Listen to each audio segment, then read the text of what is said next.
फिर जब युंजू अपने बिखरे हुए कपड़े समेट रहा होता है तो उसे किसी का पैर दिखाई देता है और वह पैर किसी और का नहीं बल्कि उसी जलपरी का होता है। उसे वहाँ देखकर वह शॉक हो जाता है और उसे पूछता है कि तुम यहाँ पर क्या कर रही हो। युंजू की नज़र पड़ती है कि उस लड़की ने उसकी फेवरेट ड्रेस पहन रखी है। जलपरी अपने आप को बचाने के लिए उसे एक ज़ोर से किक मारती है और युंजू दूर जाकर गिर जाता है। फिर तभी से दोबारा से जब युंजू उसके पास जाने की कोशिश करता है तो वह फिर से उसे किक मार देती है और वह दूर जाकर गिर जाता है। फिर युंजू हंसने लगता है और फिर जब जलपरी भागने की कोशिश करती है तो मिरर में टकरा कर वहीं बेहोश हो जाती है। फिर युंजू उसे भान देता है और पुलिस को कॉल कर देता है। जब जलपरी को होश आता है तो युंजू देखता है कि आखिर उसने हाथ में क्या छिपा रखा है और वह देखता है कि वह एक चेरी है जिसे वह जलपरी खा जाती है। वह यह देखकर उसकी पिक्स लेने लग जाता है।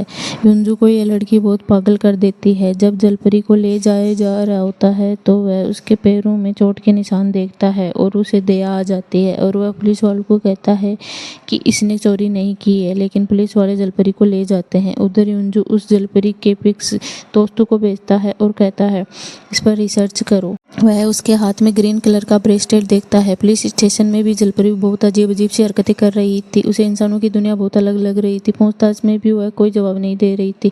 बच्चों की तरह टिश्यू पेपर से खेल रही थी और पुलिस वालों को मार रही थी। गन भी छीन ली, लेकिन बाद में कैसे भी करके पुलिस वालों ने उसे लॉकअप में डाल दिया। युंजू उसे एयर होस्टेस के साथ आया हुआ होता है डेट पर उसे लूटने के लिए, लेकिन उसी टाइम उसके पास उसके फ्रेंड का मैसेज आता है और उसे कहते हैं कि वह ब्रेसलेट बहुत कीमती है।